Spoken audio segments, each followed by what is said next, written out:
I think the first time that I can recall having issues with my mental health was probably was only about 4 or 5 years ago. The actual physicality of the breakdown was really surprising. I had no comprehension that your mental health had such an impact on you physically as well. It can be really simple things like just getting up in the morning, having a shower and getting out the front door and going to work, to the point where I literally am housebound and I can't get out the front door.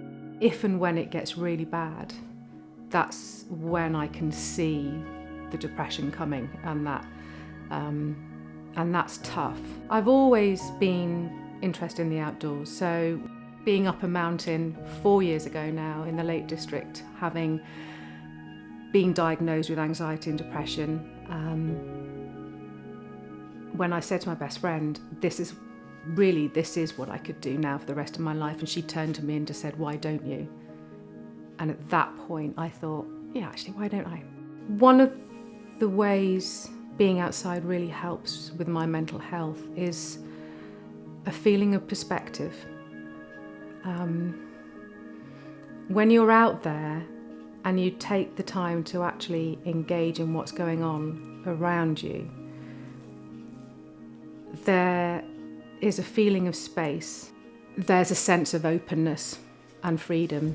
If you see a beautiful view, it's natural to take a deep breath and just smile.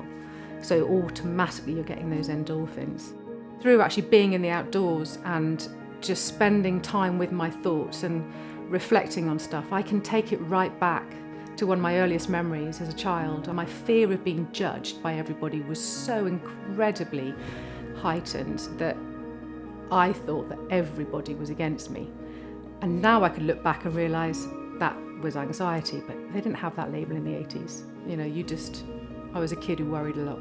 There's still a long, long way to go, but there's a massive shift in perception and understanding of mental health, especially from younger people. I started an outdoor job a couple of years ago, and most of the instructing team were young, sort of 18, 19, 20, and we went up to the lakes, and I hadn't told the team that I had anxiety and depression. And I said to these guys, that I'm diagnosed with those things.